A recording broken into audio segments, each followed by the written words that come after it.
So I'm here to talk to our Year 5 families about how to prepare for entrance exams. My main role at Winterwood is overseeing the entrance exam cohort, and it's something I've been doing for a long time now, since around 2012. There are three very common questions which come up.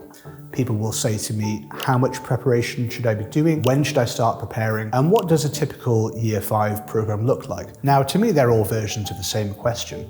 So to answer them as one, I'm going to spell out a roadmap for Year 5 students to let you know sort of when you should begin your preparation and what you should be doing. The first is online testing and the second is written exams. So they're kind of two different paths, and some schools actually may combine them. So for example, if you're sitting for St Paul's Boys or St Paul's Girls, you'll sit both an online pre-test and then you'll be sitting a written exam. How to get there very much depends on the school you're applying to and the nature of the exam. People will say things like, oh, St Paul's will only accept students who get 88%. Now, that's an absolute nonsense. I always like to dispel those myths. The truth is it's a holistic process. So schools look at three things, in fact. Your school references, your in-school testing, and they'll also then look at the entrance exams. Someone that did really well in the CATs, but kind of averagely in entrance exams, might be considered. That said, there is a cut-off point, and very academic schools have quite strict standards which are fairly demanding. Most schools in and around London, most of the day schools,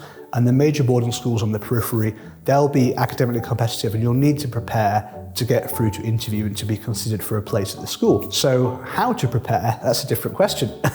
So around about this point, which is March, students should have engaged a tutor to cover maths and English. Those are core subjects. It's important to get good grades in those subjects. As well as that, it's very, very important to work on reasoning. Now, the IACB, 50% of the marks are awarded for verbal and non-verbal reasoning.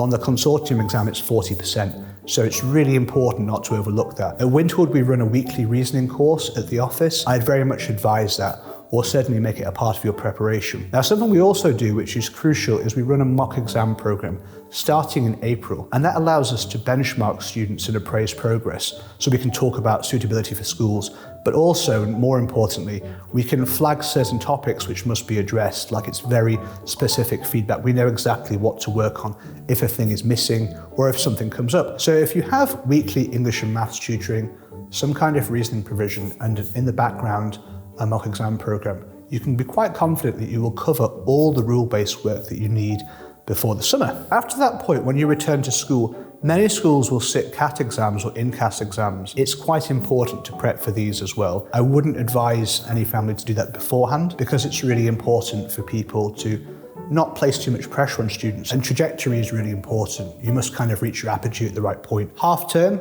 is a pivotal period right before exams. By then, students should be kind of ready for examination. Depending on the school they're applying to, averaging anywhere between 75 and 85 on the exams that they're taking online. And it's not for everyone. If you're finding it too pressured, if students are complaining they don't enjoy it, they wouldn't enjoy life at an academic school, and it's very important to listen to that feedback. Now, it can seem like a very overwhelming process for both families and students. So if you have any questions or if you're unsure about it, please don't hesitate to ask. Happy to offer any advice or tell you honestly what you should do to prepare or things you should avoid. If you want an academic assessment, we can arrange that. We're here to help, so if you have any questions, please do reach out.